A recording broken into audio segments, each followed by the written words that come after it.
that's probably the best bit of advice I'd give to anyone. If I could look back 30 years and say, how you start your career is the most important, valuable lesson we can all learn.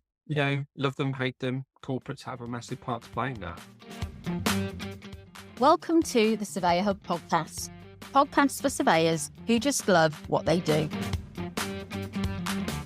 I'm Marion Ellis, and in today's episode, I catch up with Ian Bullock of Carpenter Surveyors, chatting about all kinds of things, from how he got started, how he feels about corporate surveying firms and the differences with smaller firms, working for yourself.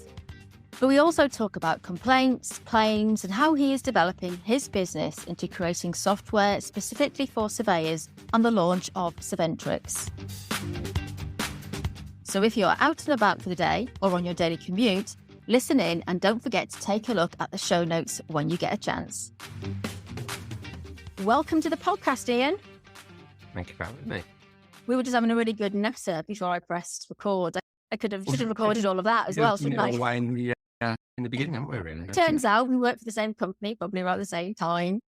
Ian, introduce yourself to people listening who may not know who you are. Yeah, sure. So I'm Ian Bullock. I run an SME, a residential survey valuation practice called Carpenter Surveyors. I've been doing the job for 25-ish years, I guess, give or take, a bit longer than that maybe. Started life at Countrywide Surveyors, as we were just talking about, straight out of uni. Quite proud of the fact, it's an interesting fact that I was one of the first, if not the first, to go on to the Countrywide Surveyors TechRICS trainee program at the time. So that's where I started, straight out of uni, straight into Countrywide. And I have to say, it's one of the best things I could have ever done. Paul Bill, brilliant man. I think he's retired now, dare I say that. Yeah. Wow, but brilliant guy. But he was responsible for heading up, at the time, I think, industry leading sort of training program, really. And as I say, there was me and I think 19 others. So there's an intake of about 20. It was like a Countrywide Surveyors University, effectively. So we went through that. We all came out of that with TechRICS status. And I was at Countrywide for a number of years, loved it. Great company to work for. Very different at the time to what it is now, maybe, I don't know. But we used to do a lot of skilled lending work and level 2 surveys, etc. Interesting you saying about and I recall now why we know each other or don't know each other from those days, because I joined Countrywide to get 3 months valuation experience so I could get chartered. And I stayed there 15 years in the end, but I didn't get onto the tech course that just started, because I was so far ahead, and there was about 8 or 9 of us row MRICS HFC candidates. And so we didn't get your training. We were just like hung about in different... It's funny because me and Sonia were based at Countrywide at the same time. She had the same desk. She was working through her MRICS. I was through the TechRICS. And we used to joke. I used to get such a good training package with all the equipment and she'd sit there and say, I'm not getting any of this. No, did it the hard way. Absolutely. But so brilliant place to grow up, really. I think in terms of foundations into the job and the industry, couldn't find any better. I'd do it all over again, quite frankly. And I think we talk about the state of graduates and trainees, and it has totally evolved since our day. It's not an easy thing to go through. It's not an easy thing to find your first job. And I think there's I work for myself now, and whilst I could be critical of corporate firms, I can be critical of SMEs as well. It's almost, and we were just saying before we started to press record, it's like a rite of passage to work for different firms. And that's no bad thing. Starting off working for a corporate on a trainee program like that gets you to where you need to be. There's some really supportive, great people there.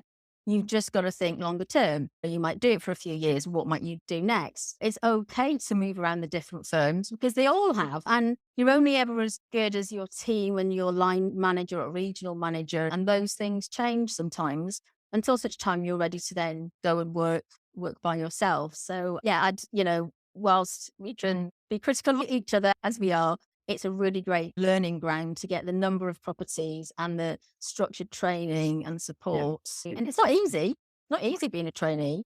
No, not at all. I think I loved it, and I would implore anybody to consider it. I think we can all end up at the same destination and working for ourselves if it's something we all aspire to. But, it is a difficult job. It's a very technical job, and I'm still learning now. I learn every day, and I push myself to learn every day, as we all do. That's just the nature of our industry. But it would have been a very scary world just hitting the ground running on my own then. I can see why people do it. Everybody wants work-life balance and flexibility. I get that. But yeah, I'm one of the sort of fans of the sort of corporate trainee programs. And even now, I mean, the likes of SDL, they're doing some fantastic stuff with Sava and the course in training. It's been, it's what the industry's always needed, and it's great to see. But yeah, I think something to work towards. So start off in a structured, supportive environment that has the capability and the funding and everything to get you through. And then you've always got a big wide world of surveying outside of that when you want to. So how did you end up setting up your own business? What was your journey like?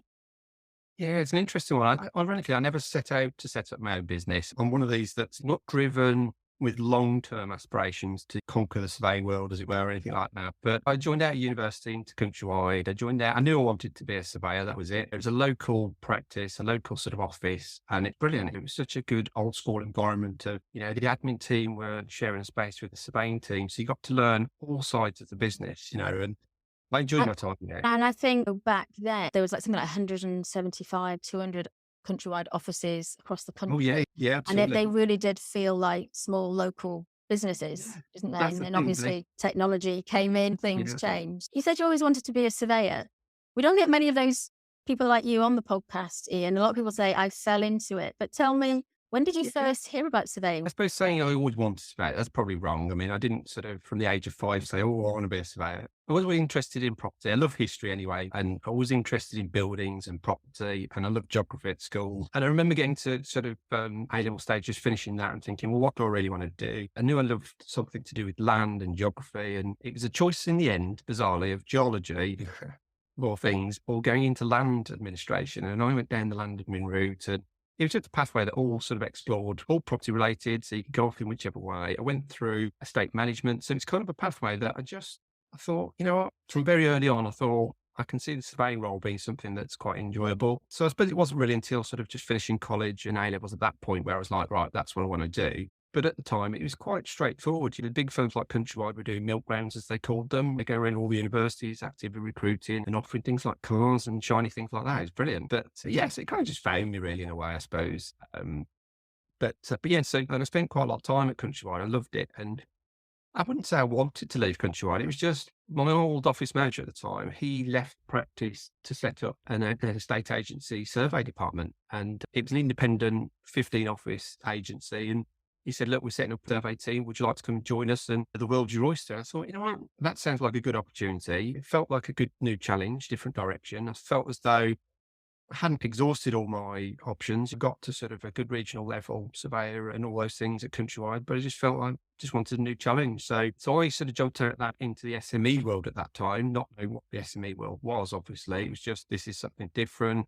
It's a small fish in a big pond. And that was what sort of I found interesting, because it was all about relationships and people and developing something other than just being looked after all the time. And the beautiful thing about working for a corporate is you're handheld all the way through the process. You don't have to worry about it. You wake up, you do your jobs, you go home. And it is that security blanket that a lot of people love. And I've got colleagues now, that's still there, they're still at Countrywide, and fantastic. They've been there for like 40 years. And it's quite a sense of camaraderie in terms of your regional team and being part of something, belonging. You can either engage with that or not. And it is a good thing and a bad thing in many ways that when you work for a corporate, you don't see how much you are supported. It's a tough job. You work long hours and all of that.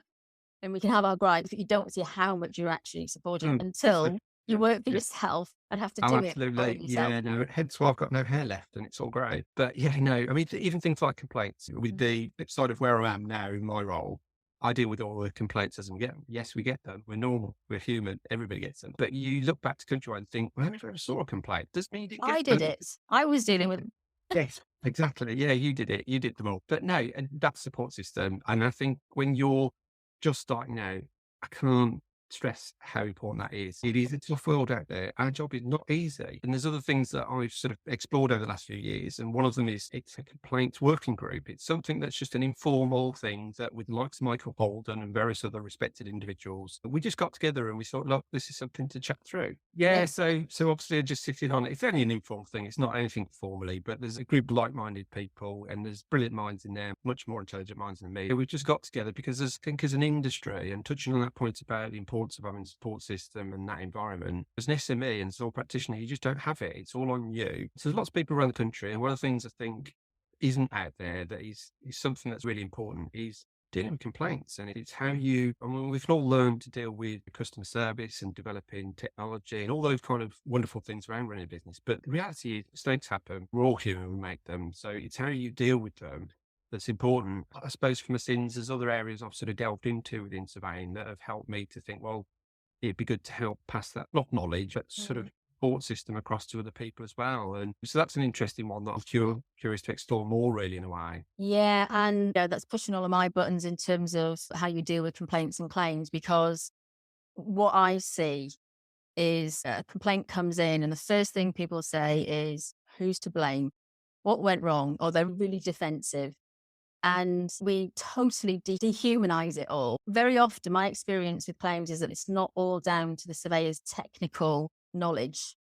And we worry about doing the right CPD and learning all the right things. And yes, you've got to be technically competent to do a job, but it's the support around it.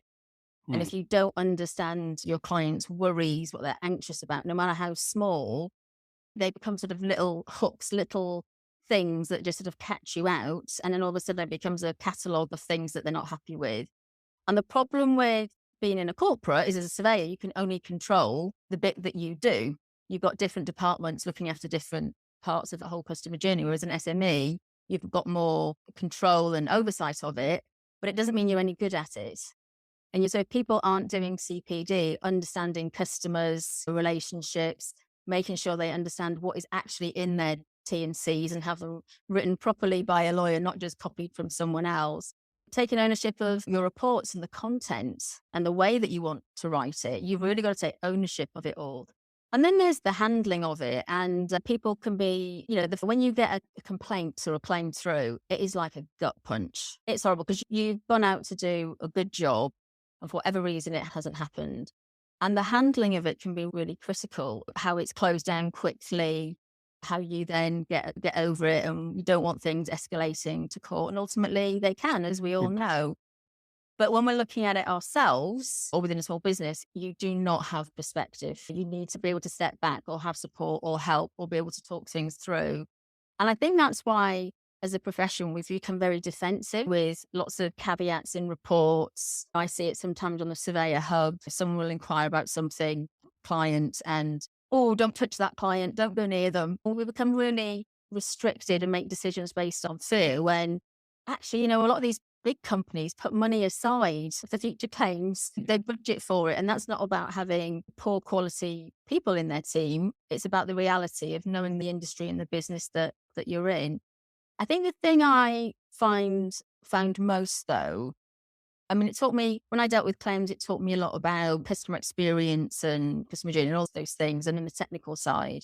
But it taught me a lot about surveyors themselves as individuals. And that's why I coach and work with people now. And what would happen, though, is a claim would come through, and I've dealt with them not just for corporates, for small firms and all different shapes and sizes. There is nothing I've not seen, Ian. But I would phone someone up and say, looks like we've got a problem. Yeah. And 9 times out of 10, the reaction would be something like, I knew that one was going to be a problem. Or that vendor was a pain in the neck. Or that was the day when my tablet broke down, the car broke down, something happened. And what they didn't do is trust their gut instincts to give themselves more time, to double check something, to call something out, make it a building survey rather than a level 2 or whatever. And there's always that element of not trusting your gut instinct because you're so focused on doing the job and getting it right and things. And that's a really hard thing that I think only really comes with experience, which is why it's important for those qualifying and coming through that they do that within a safety net. Yeah, totally. That's probably the best bit of advice I'd give to anyone who's back 30 years and say, how you start your career is the most important, valuable lesson we can all learn. You can love them, hate them. Corporates have a massive part to play in that. I think it's always good to have a good support, whether you're an SME, whether you're a sole practitioner, or whether you choose to go down corporate sort of style. You need a support system around you. It's a big, lonely old job otherwise. And not just that, I've surrounded myself with good people. That's why we've done well. It's not that I'm amazing or I'm the best. I'm not. It's just the fact that I'm a good judge of people and I know how to place brilliant minds around me. And it's as simple as that, really. But you need that support. Without it, I think things like running a business and complaints, there's so many things. Like I say, I'm still learning now, and it's the best part of a 30-year career. And it's like, I look back and think, wow, that went quick, but you never stop learning really. So yeah, but each their own. I mean, I'm sure people will have their own ideas and think, well, that's fine. I can still do it. And fair play. Some people can, but But just on the complaints and claims side of things, PI is a big problem for all of us, yeah. and it's not getting any better, really.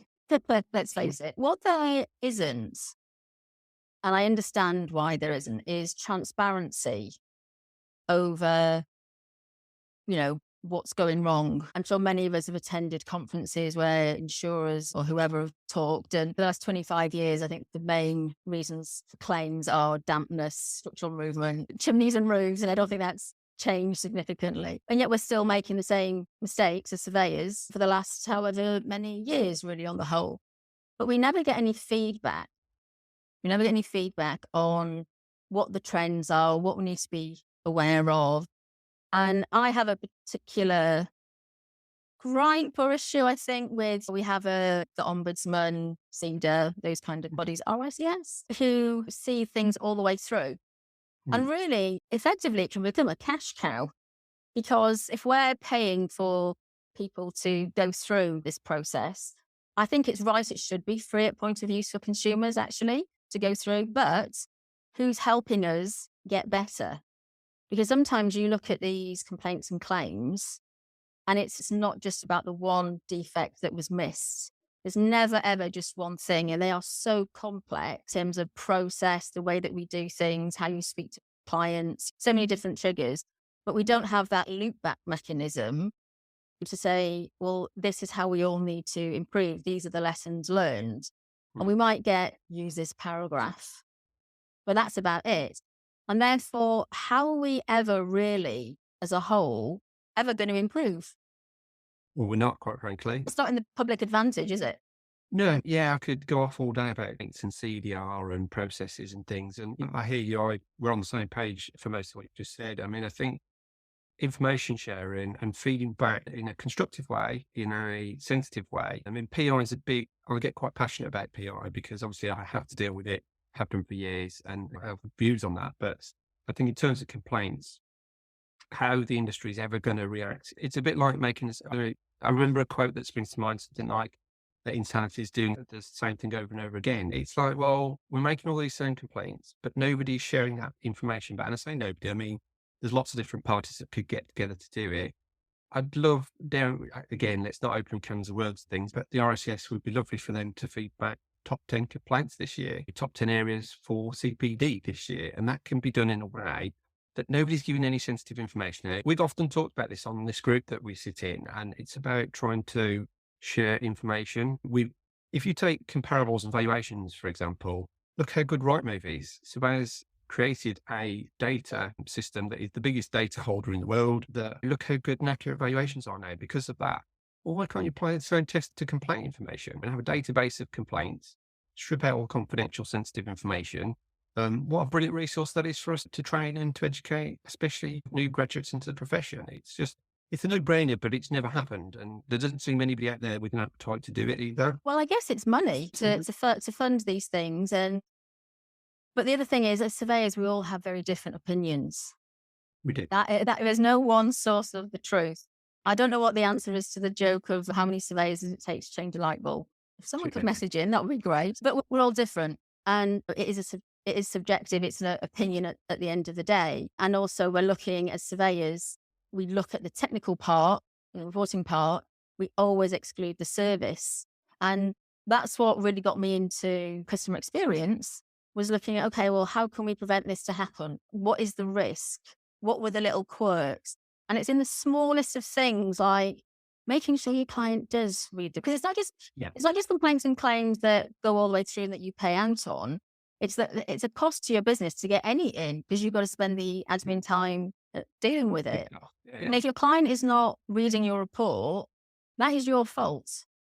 There is a reason why. We need to think about accessibility, how easy we've made it. Did we actually tell the client anywhere to read the report? Did we speak to the client? Do we need to make it, here are the key highlights or whatever? And it's all of that customer journey stuff. And that's where I see a lot of surveyors, and particularly small firms, they don't spend time on their business, working on it, understanding how it works, kind of service they want to give. But they all really want to give a good quality report, which they are, but it'll do nothing for you if you haven't had that service that goes along.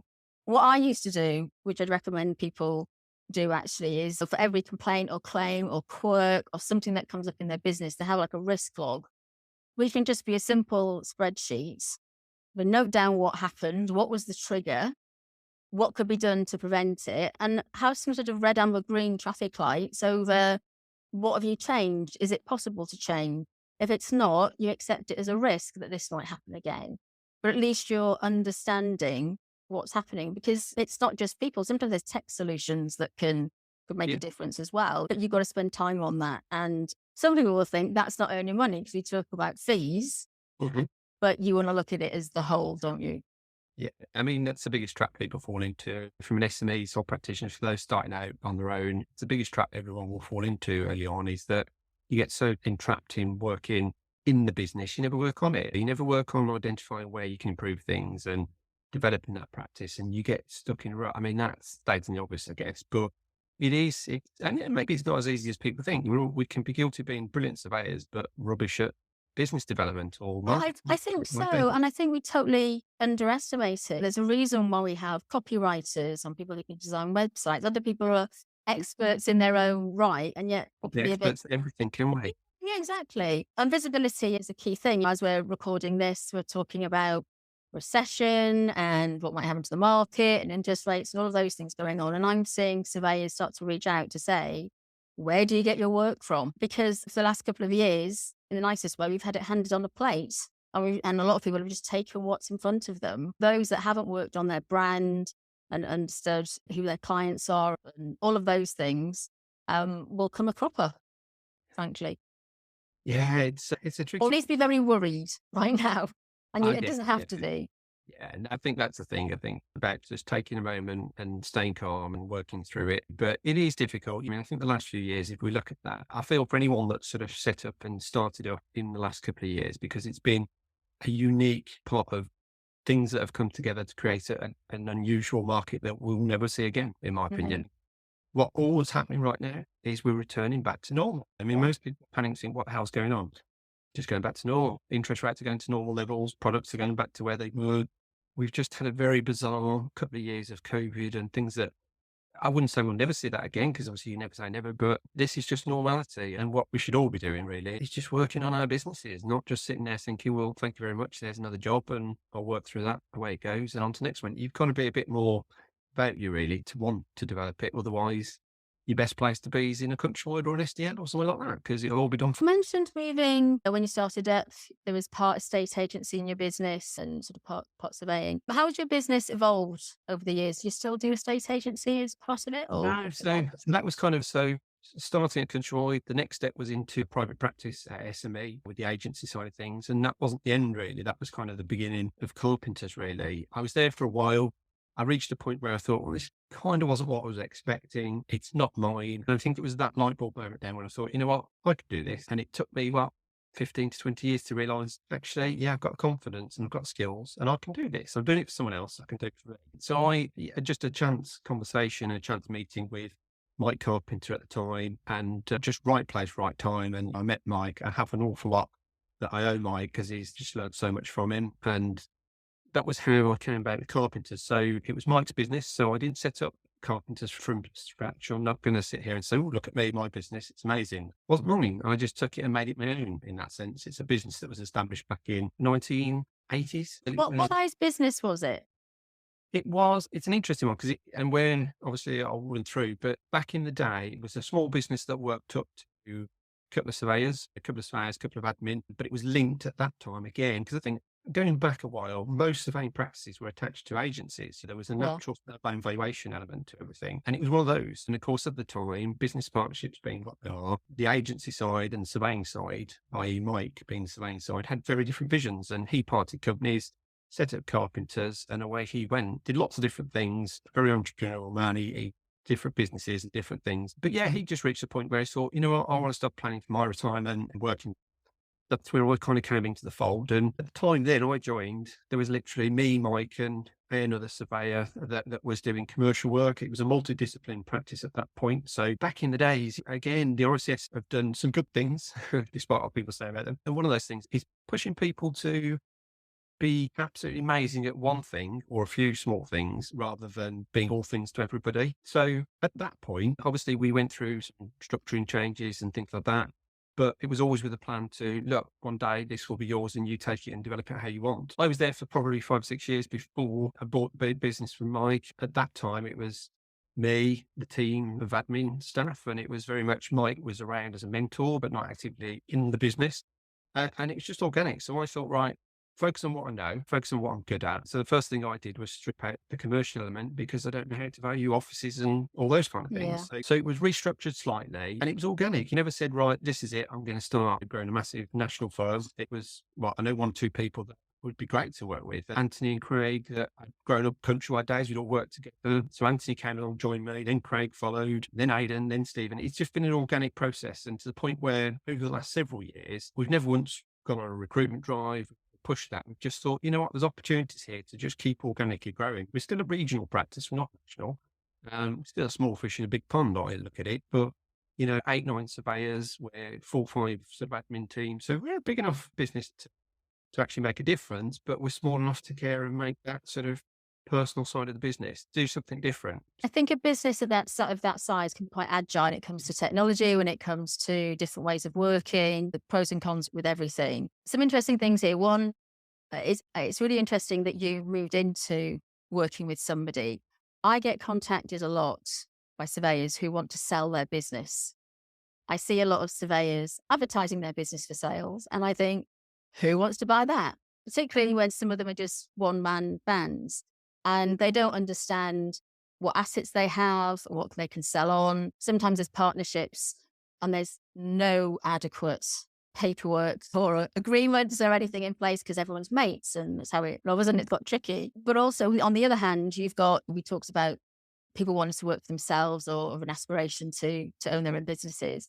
They go and do it the hard way and start from scratch. Right. Because I guess the fear of taking on someone else's PI or whatever, but that's one thing that can be managed. But also having that mentorship, which you obviously got from Mike, is absolutely invaluable. And we talked about supports. And when I think about the number of surveyors, are thinking of downing tools, there's loads of them. And secondly, I know they don't want to, they've just got dodgy knees. So there's definitely a model out there for understanding that, building relationships and not being threatened by it. Yeah, it's a big thing, and I can really relate to all of that. I mean, I think Mike, it's all about trust. And once Mike knew me well enough to trust me, he was very open about his vision for retirement, his vision for the business. And all he really wanted at the end of the day was someone to do their own thing with it. Like I say, it was such a good sort of feel about it all. There was no selfishness, there was no greed, there was no, well, this is mine and you can't do that. There was none of that. It was very much very supportive. But I think if I was doing it all again now and I was looking to set up on my own, the first thing I'd be doing is going to those Mikes of the world and saying, look, you might not be wanting to do it now, but why don't I come work for you, with you, until such time that, it's something that's an option. I mean, it's the next best thing really than going on your own. Last thing I would ever want to do, and I'm quite a sociable person, so I wouldn't want to work on my own anyway, I don't think. So I would always want people around me. But what better way to have a mentor and a support system? Again, no different Countrywide, just on a small basis. There are so many brilliant minds out there that have got such a good reputation. It's just them on their own, and it might be a small business, but what a shame to see that disappear, because if no one does that, it's just gone forever. Yeah, and the knowledge that you get, we could all think of characters from the past.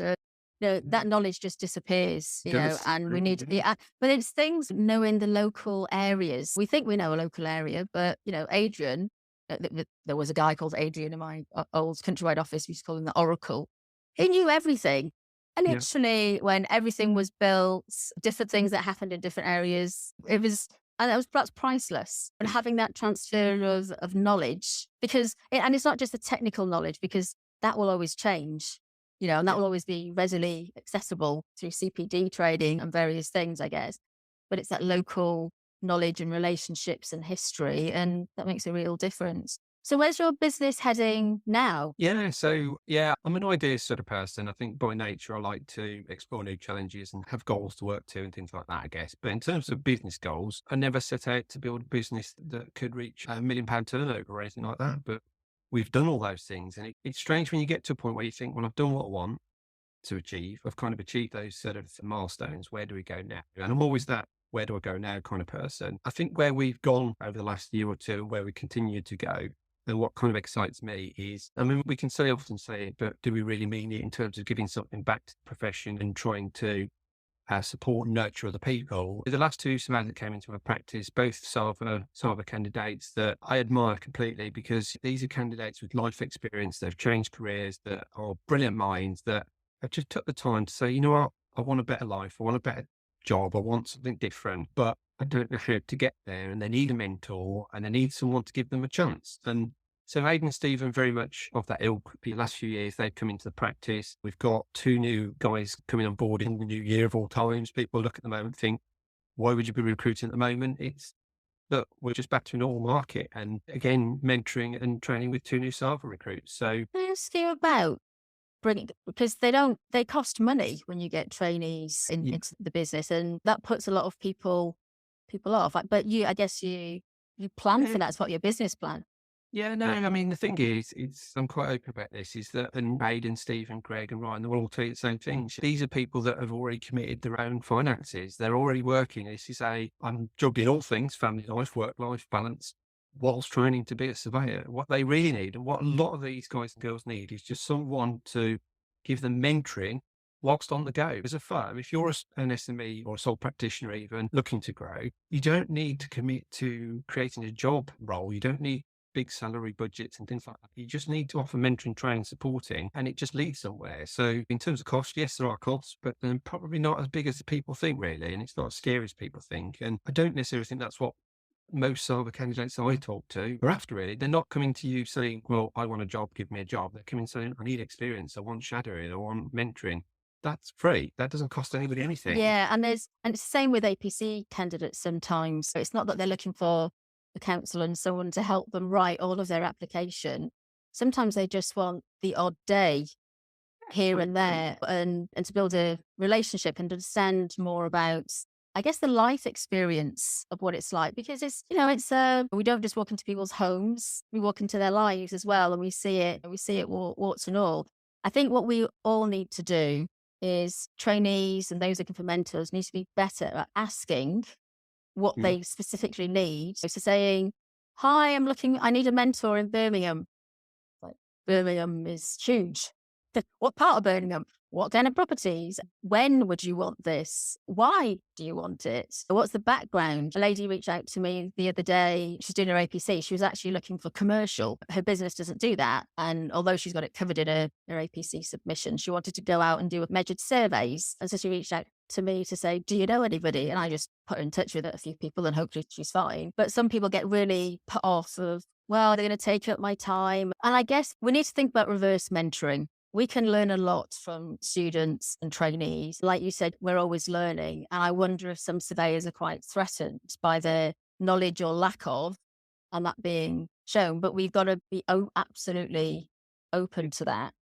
Yeah, I think so. I mean, it is a difficult one to train yourself to be open-minded. I mean, I'm the first to say, cyber guys teach me things every day. I mean, I don't know it all, never will, never profess to. You're never going to be able to. So I think having some fresh minds and some support, support, those mentorees are there to support you. I mean, they'll very often happily collect keys, help you with comparables, sounds silly, but hold tape measure and things like that. They'll happily get stuck in. And But also they'll do, yeah, but also they do other stuff like do research, find the latest, whatever. Yeah, all the sort of desktop research, pre-apps and all that sort of stuff. If anything, really, I feel like every practice should have a new trainee that you're mentoring in it. Because if we don't, again, it's that you're only ever going to be stuck working in your business, not on it. What better way to help you work on your business to free up a bit of time? If you take 1 or 2 jobs a week where someone's doing all of that sort of periphery stuff, your research, your desktop, your key collections, all those things, that's a few hours you've spent that week that, well, why not make a few calls to local contacts and develop your business, join a BNI club, whatever it might be. There's lots of things you can do, but Yeah, it's just having those people around you to support you. I don't understand why people would ever want to work on their own, quite frankly. I don't know. Well, if I think back, some days I just want to be grumpy and not talk to anyone. But most, I mean, I work by myself, and that's why I do things like the podcast and the community, because I'm on my own and I need that engagement. But there are some days when I just can't be arsed and I just want to do my own thing. But you have to get over yourself.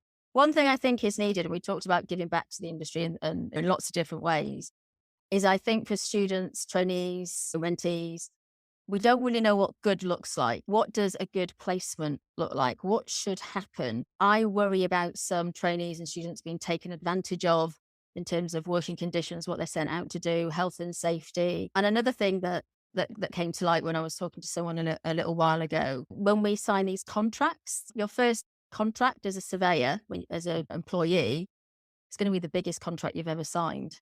And no one supports you with it. You just sign it because it's a job and you're grateful for it. And no one gives you that support to say, "Hang on a minute, let's just read through this. Oh, you're tied in for 5 years or whatever. Oh, you've got to work Sundays." We need to be able to support youngsters. I say youngsters loosely, because in residential, a lot of us are mature when we come in. But I think we don't always see what good looks like. And that helps mentees as well, but it also helps others who might be thinking about taking somebody on. Say, well, actually, this is what you do, and this is how it works, and this is how I budget for it, and this is what I've got back from it in terms of the reverse mentoring side. So the more that we can share, then the better. Before we just finish off, I want to ask you about technology, because I know you've got a new venture that you've been working on. Tell me a bit more about that. Yeah, no, happy to. So, yeah, Surventrix, it's an exciting new adventure, new challenge, really, for me. Again, I think as an industry, Proptech is a word that's used almost every day. There's lots of fantastic bits of kit out there, some really good platforms. We're all familiar with them in terms of Go Reports and CoreLogic and various others. All do wonderful things, but in my opinion, at least, for what that's worth, none of them do it all. None of them, there's not a single platform that does everything for everybody from start to finish, whether that's customer engagement at the front, whether that's report writing at the back, whether that's file directory in the middle, whether that's auditing, regulation, terms and conditions, all those kind of things. So what Surventrix is, it's a business that myself and Ben are about to launch, really. So in a couple of weeks' time, it's live. And yeah, we're quite excited to see what it can do. I think the vision for me is it's our target audience is sole practitioners, SMEs, it's people out there that we talked about the support system before. It's genuinely there to help support businesses that might not know how to take an inquiry and turn it into a report delivery at the end and everything in between. There are so many facets to that process that are quite important from a regulation point of view, but also from a customer experience point of view. So there's a lot of time gone into the customer experience and the customer communication and all those things. So yeah, it's a system, a platform that we're designing to hopefully disrupt the market a little bit and help firms along the way and hopefully save them a bit of money, because if you all want to make money, of course, do. But it's trying to disrupt the market a little bit, because at the moment there's 2 or 3 choices and you need 2 or 3 systems. So why can't we have one and be more cost effective and do a bit of good along the way? So yeah, quite excited to see where it I goes. Yeah, I think that's a great idea, and really interested to see how it all pans out, because it is confusing with lots of different systems and processes and then people to pull it together. I remember years and years, many years ago, there was a tender that we had for a new complaints system. And we had these sort of pitches that people came. And I remember these two old guys, one who Bert and Ernie, just like old guys waddled on, talked about all their IT stuff. And, there were others that just blew them out the water. But I always remember this guy saying, "Marion, sometimes we just need a bit of project glue. It's all we need, some glue to put it together." And I've hung on to that for years, because obviously things haven't quite go to plan. We just need some glue that sort of pulls things together. And sometimes that's a person, an office manager or whatever, but sometimes it can be technology. But we need to keep things really simple so that it can be manageable. And I like the idea that if regulation come in, you've got everything that you need, at least as much as in one place. But every single business I've ever come across is different, Mhm. different in the way they approach things, want to do things. We're all stuck in our ways of things that we like, but the rhythm and routine that gives us comfort. And when I've seen firms, or individual surveyors want to move over to different technology, they don't have their their processes documented. They don't understand how everything happens. so that it can be translated then over a new system, or they realize that it's all in their head. Well, it makes it twice as hard then to get any system to work. So that time to understand how things work, even if you work by yourself, it will make any transition over much, much easier, because you're moving the same over, but you're also then making improvements at the same time. So it's quite a big thing to go through, but really exciting times then. Yeah, hopefully. I mean, if I get one thing out of it, it will be, it's a new challenge for me. I mean, I feel like I've done everything I wanted to do in the surveying sense, and I love still doing my job. I still love nothing more than going out and surveying buildings. And, Carpenters is in a place now where the guys and girls that help me run that business, it doesn't need me in a way. It has me and it will always have me, but it doesn't need me, which is an amazing place to be. So it's a nice time for me to think, well, let's do something a bit different. This has come along, and I think there's a genuine sort of gap in the market to do this. There's a big need for this. I think as an industry, which will the regulation, the customer experience, but let's not forget the guys and girls on the ground. Let's try and make the surveyors' lives easier. If I take a sole practitioner, hopefully they'll love Surventrix, because it's just do everything in one place. When we have lots of different bits of paper or different systems, and spend the time on what matters, and that if I can get one thing at the back of it, it will be for a user to look at it and say, do you know what? That allowed me to spend 10, 15 minutes more with my client, because I hadn't got to do this, that, and the other. It was just click a button and it's done. So yeah, so it's interesting. I mean, we'll see. But it is. But I think we've also got to be careful. Click a button and it's done. Because to get to that point of click a button, absolutely, you've got to, it's not there to replace the human being or any of that. Yeah. And I think that's where people see tech solutions as, well, it's going to fix everything. Nope. It's actually, no, it's going to help you run your business better with confidence so that you can click the button. That's it. I mean, the sales pitch for me is that, look, this is a system that's been designed by surveyors, and a surveyor that's been there, done that, got a t-shirt. So hopefully we know what the important trigger points are in a business, the structural bits, the regulation, the compliance, the auditing, the important bits. But we use equally, better than anybody, how important customer service is. There are so many facets to a system. And this is why I don't think it's ever been perfected, because it's not easy. I think if it was easy, everybody would have done it by now. But there's some brilliant report writing tools out there, but that's all they do. There's some brilliant directory systems. That's all they do. Some brilliant CRM tools. All they do. Well, why not have something that pulls all that together? And absolutely, it allows us to just spend so much more time with the client. It's not about saying, well, I'll click this and it's done. It's about, well, I can click, I can talk to you and answer your questions about X. I can run through the report with you. That reduces risk ultimately, but also it means that you can do more of the stuff that you love in your business. Exactly. Get rid of that nobody enjoys doing, but have to do because it's important. Things like terms and conditions and things like audits and job allocations and job flows and diary management and all of those report delivery things that that I don't know anyone that enjoys it really. I think they enjoy the customer engagement. They enjoy looking at the building, spend more time looking at the building, less time worrying about what you're doing on paper and stuff. So yeah, it's not a one size fits all. I think it's flexible. So I'm interested to sort of get going with it. There's no better sort of feedback than the people that see it. So we'll soon find out. But yeah, exciting but scary times ahead, really. Good stuff. Ian, it's been lovely to talk to you today. I think people will get a lot from you sharing the word that comes to mind actually is legacy, which sounds a bit heavy, but it is. And I think sharing, that's why I love these podcasts, sharing what you've learned. People will listen to this and think, yeah, actually that's really helpful and that will have made a difference. So thank you for that. Thank you very much. Thanks for listening. As ever, if you find these podcasts helpful, or dare I say it, entertaining, do leave us a review on Google or Apple iTunes, because every time you do, you'll also be helping to make a difference in the world. Love Surveying is a global partner with B1G1, and you can find out more information on our impact page on the Love Surveying website. Don't forget, you can watch our free community webinars and find out more about becoming a Surveyor Hub supporter by visiting lovesurveying.com/the Surveyor Hub. See you next time.